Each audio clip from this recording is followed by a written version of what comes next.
Olá, meus amados irmãos da Igreja Virtual. Estamos concluindo hoje com o 10º mandamento, a nossa série, os 10 mandamentos, do pastor Loron Wade. Queria muito partilhar com vocês essa série e hoje estamos concluindo. Continuarei mandando esporadicamente algumas mensagens para vocês, mas graças a Deus estamos chegando ao fim dessa leitura desse livro que serviu muito para a minha vida espiritual e eu creio que sirva para vocês também, como tem me ajudado. O 10º mandamento, Êxodo 20:17, diz o seguinte: Não cobiçarás a casa do teu próximo, não cobiçarás a mulher do teu próximo, nem o seu servo, nem a sua serva, nem o seu boi, nem o seu jumento, nem coisa alguma do seu próximo. Então, como a gente viu aqui, os 10 mandamentos, eles vão mais além do que apenas o que diz, não é? O título deste estudo de hoje é Afeto Desordenado. Então, quando você ama desordenadamente uma coisa ou uma pessoa, você está incluso aqui nesse 10º mandamento. Nós vamos ter uma ideia de como é através dessa mensagem. Até o final dela vocês vão entender. O pastor Loron Wade conta que quando ele tinha 14 anos, ele estava cuidando dos seus interesses e passou uma linda garota perto dele. O que mais o impressionou não foi o sorriso da garota tão encantador, nem o seu andar gracioso, mas o fato de que ela carregava na mão um rádio portátil do qual saía a melodia rodopiante de uma valsa de Strauss. Diga o que é amor à primeira vista? A partir daquele momento, ele se convenceu definitivamente de que a felicidade e a realização da vida dele consistiu em possuir um rádio portátil. Quando eu li a primeira vez, eu pensei que era a garota, né, que ele tinha cobiçado, mas ele tinha cobiçado o rádio portátil.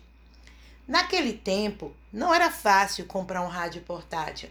Não tinha aqueles produtos importados da China que a gente consegue até de R$ 1,99 nas lojinhas do bairro.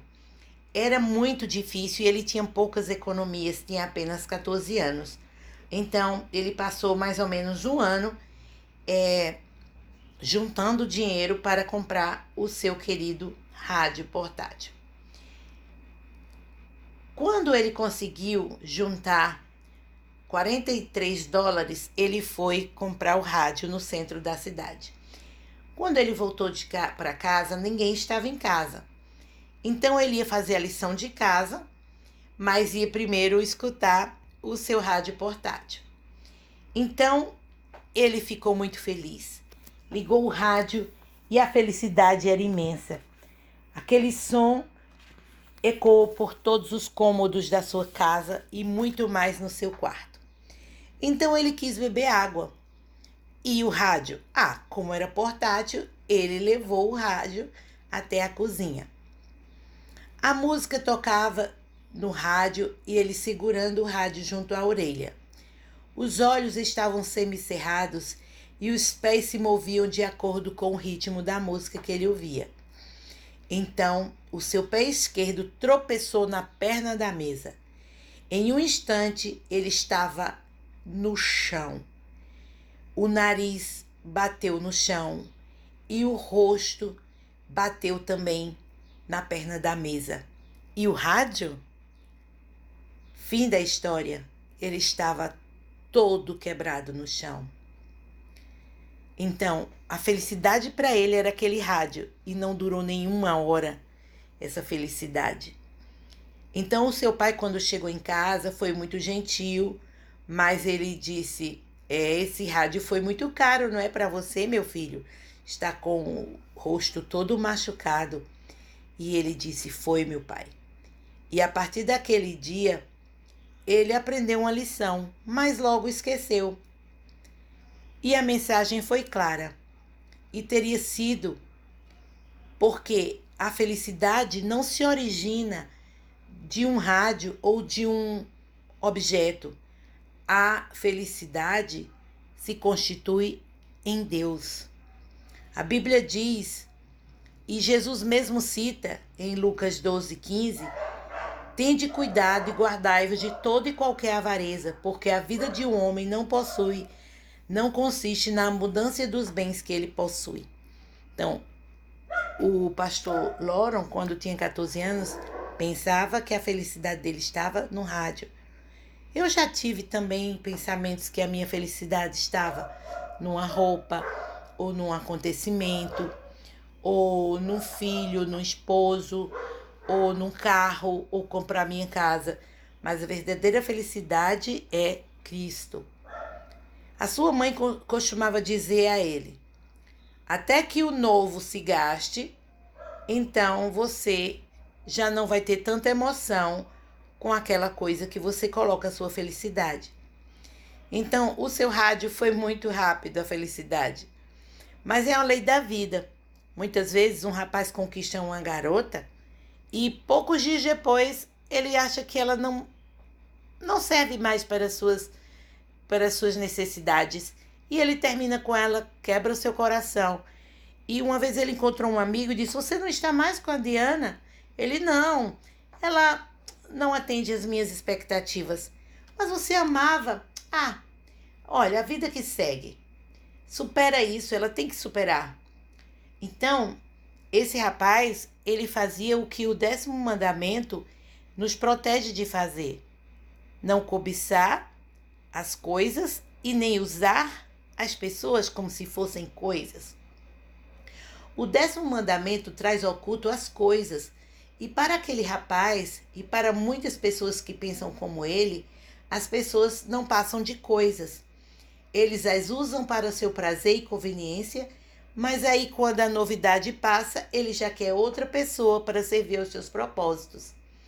O apóstolo Paulo diz que a avareza é idolatria, em Colossenses 3:5. Tanto a avareza como a idolatria tem que ver com o culto a coisas. Mas há uma diferença. O 2º mandamento, aquele que fala da idolatria, nos adverte a não tornar as coisas mais importantes do que Deus, enquanto o 10º mandamento diz que não devemos torná-las também mais importantes do que as pessoas. Então vejam só, eu nunca tinha pensado nesse sentido do 10º mandamento, né? Que cobiçar é você tornar as coisas sem as pessoas com a mesma importância das coisas.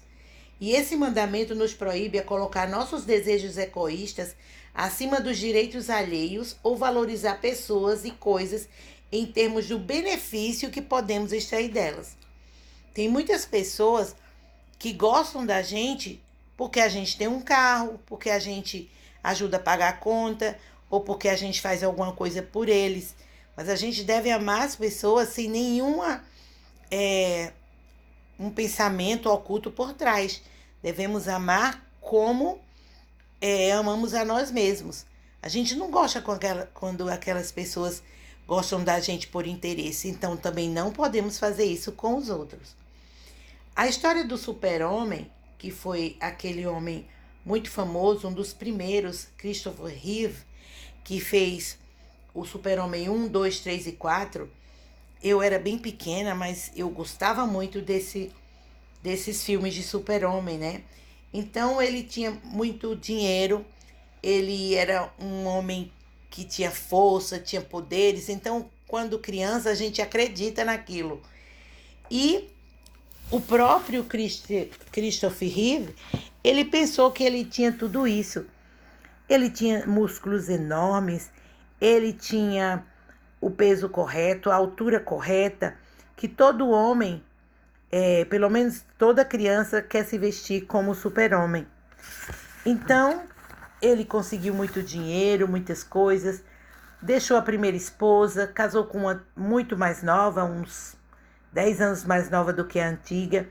E essa esposa pedia muito para ficar com ele, para terem momentos a sós, mas ele nunca podia, sempre estava escalando montanhas, voando alto, atravessando o Atlântico, sempre estava fazendo aventuras. Então, um dia, ele foi com ela para fazer uma filmagem para o filme Ana Karenina. E aí ele fez uma filmagem com os cavalos, e para fazer essa filmagem ele precisava aprender um pouco o hipismo. E ele passou a amar o hipismo. Ele era aquela pessoa que passava de um hobby para outro, de uma aventura para outra, de uma esposa para outra. Então, essa esposa foi com ele para um lugar para que ele pudesse competir, né, uma corrida de cavalos. E aí a multidão aplaudia, e todo mundo queria ver Christopher Reeve, o super-homem. E a sua esposa ali, meio triste, sabendo que ela estava ali, mas ela não era notada por ele. Ela não estava no lugar que ela queria estar juntinho dele, queria curtir alguma coisa juntos. Mas num dado momento, o cavalo que ele estava montado, em vez de pular um obstáculo, apenas baixou a cabeça e não pulou o obstáculo.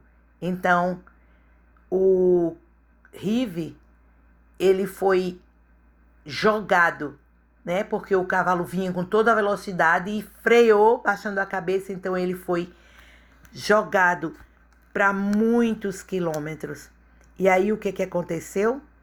Ele ficou com a coluna quebrada. Ele passou o resto da vida em cadeira de rodas.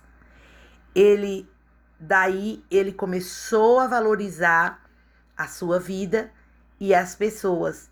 E daí ele usou toda a sua fortuna para ajudar nas causas de pessoas doentes com problemas, né, na coluna, que ficam paraplégicas. Esse fim, né, assim, não foi o fim porque ele depois morreu de outra coisa, mas esse acidente foi importante na vida dele porque ele passou a ver as pessoas e ver a vida de outra forma, né? Não que eu não gostei do que aconteceu com ele, mas às vezes acontecem algumas coisas com a gente para que a gente pare e pense onde estamos indo, o que estamos fazendo. Assim como os outros 9 mandamentos, o 10º fala não só de atos específicos, mas também de valores e atitudes. Ele não é apenas prescritivo, mas descritivo, ou seja, não apenas nos diz como comportar-nos, mas descreve como as coisas devem ser e revela como é Deus. Acima de tudo, Deus é aquele que serve, que dá e se sacrifica com amor abnegado. Como já notamos, o apóstolo Paulo insiste para que nada façamos por partidarismo ou vanglória, mas com humildade. Não tenhamos em vista o que é propriamente nosso, senão também o que é dos outros. Nos versos seguintes, Paulo revela a fonte e a inspiração de um ideal como esse. Filipenses 2, 5-8. Tende em vós o mesmo sentimento que houve também em Cristo Jesus, pois ele, subsistindo em forma de Deus, não julgou como usurpação ser igual a Deus. Antes a si mesmo se esvaziou, assumindo a forma de servo, tornando-se em semelhança de homens. E reconhecendo em figura humana, a si mesmo se humilhou, tornando-se obediente até a morte, e morte de cruz. Jesus Cristo é o exemplo supremo para nós. Sua vida foi de humilde serviço. Ele se esvaziou e se entregou sobre o altar do serviço e do sacrifício. Ao fazê-lo, mostrou-nos um exemplo de compaixão para com as pessoas, de amor prático em ação. É isto que move os cristãos e inspira seus valores. Quanto mais perto chegamos da verdadeira obediência aos 10 mandamentos, mais perto estamos de imitar o caráter de Jesus e ser como ele. E este, afinal de contas, é o propósito de Deus. Falando agora de outro personagem, vamos falar sobre Benjamin Franklin. Ele teve uma boa ideia. Desejando ser melhor, sentou-se um dia e fez uma lista de virtudes. Depois, metódico como sempre, organizou um cuidadoso plano para alcançá-las. O que você acha de aplicar a ideia de Franklin aos 10 mandamentos? Eles realmente são uma tremenda lista de virtudes, não são? Então, por que não tratá-los como o mais antigo manual de autoaperfeiçoamento e pôr mãos à obra até dominar cada um deles? O apóstolo Paulo diz que esse era exatamente o tipo de religião com o qual ele crescera. Ele e seus companheiros estudavam os mandamentos dia e noite e se empenhavam em melhorar mediante a obediência aos seus mínimos detalhes. Mas Paulo chegou a ver essa abordagem como o ministério da morte. Por quê? Como é que uma sincera tentativa de obedecer aos 10 mandamentos poderia ter um resultado tão negativo? Porque isto transformava a religião num livro de regras e a reduzia a uma questão de letras gravadas em pedras, 2 Coríntios 3:7. Paulo contrasta isto com a nova aliança, expressão que ele tirou da profecia de Jeremias 31 a 33. A essência dessa abordagem é incrivelmente simples. Diz: Eu serei o seu Deus e ele será o meu povo, no verso 33. Isso significa que a verdadeira religião não se concentra em regras, mas no relacionamento, e encontra o seu centro não em nós mesmos e nosso comportamento, mas em Deus e em seu amor eterno. Assim, em vez de ser uma escada pela qual laboriosamente subimos, esperando um dia entrar no céu, os 10 mandamentos se tornam como Deus pretendia que fossem, santos princípios designados para nos auxiliar a evitar erros insensatos e um sofrimento sem fim. Eles são verdadeiramente a lei da liberdade. Tiago 2:12. Sob essa nova aliança, a maneira de guardar a lei de Deus também é diferente, porque a aliança inclui uma promessa. Na mente lhes exprimirei as minhas leis. Também no coração lhes escreverei. Jeremias 31:33. É a isso que se refere o apóstolo Paulo quando diz que os crentes são cartas escritas pelo Espírito do Deus vivente, não em tábuas de pedra, mas em tábuas de carne, isto é, nos corações, 2 Coríntios 3:3. Aqui está a chave. Isso faz toda a diferença, porque tudo é obra de Deus e não nossa. Quando o centro de nossa vida é uma relação de amor com Deus, através do seu Filho Jesus Cristo e da comunhão do Espírito, então os 10 mandamentos saem das pedras e entram em nosso coração. Uma boa conduta que vem só de conhecer o que é certo será superficial e parcial, na melhor das hipóteses. Mas um coração renovado pelo Espírito Santo será capaz de prestar obediência como uma genuína e desinteressada expressão de amor e gratidão para com Deus. Este é o convite que deixo para vocês ao concluir nosso estudo dos 10 mandamentos. Entrar sem demora nessa aliança de paz, nesse relacionamento de amor. Aqui está a promessa de Deus a todos os que respondem. Espero que você a considere com carinho e se torne sua. Aspergirei água pura sobre vós, e ficareis purificados. Dar-vos-eis coração novo, e porei dentro de vós um espírito novo. Tirarei de vós o coração de pedra, e vos darei coração de carne. Porei dentro de vós o meu espírito, e farei que andeis nos meus estatutos, guardeis os meus juízos e os observeis. Ezequiel 36, 25 a 27. Nós fizemos aqui um belíssimo estudo dos 10 mandamentos, mas os 10 mandamentos não nos salvam. Quem nos salva é o sangue de Cristo, desse crucificado. Então, esses 10 mandamentos devem sair da pedra e devem ser colocados em nosso coração. E Cristo, através do Espírito Santo, faz-nos guardar esses mandamentos, observar e ter essa lei em nosso coração. Ele mesmo vai imprimir a sua lei no nosso coração e vai nos levar a um lugar seguro, onde a gente não vai fazer nada que contrarie a Deus, né? Nós tivemos aqui 10 mandamentos. Se vocês quiserem rever, podem aí no grupo olhar e ver que tudo a gente faz com a justiça de Cristo, não a nossa. Então, eu espero não ter focado na letra da lei, e sim no amor de Deus por nós e de nossa resposta a esse amor na observância dos 10 mandamentos. Vamos orar? Querido Deus e Pai, que estás nos céus e habitas aqui perto de nós. Por nós mesmos nós não conseguimos guardar os 10 mandamentos, nenhum deles sequer. Cada mandamento que tu nos deste nos priva de sofrimento, nos priva de fazer a coisa errada para nós mesmos, para com o nosso próximo e principalmente para contigo.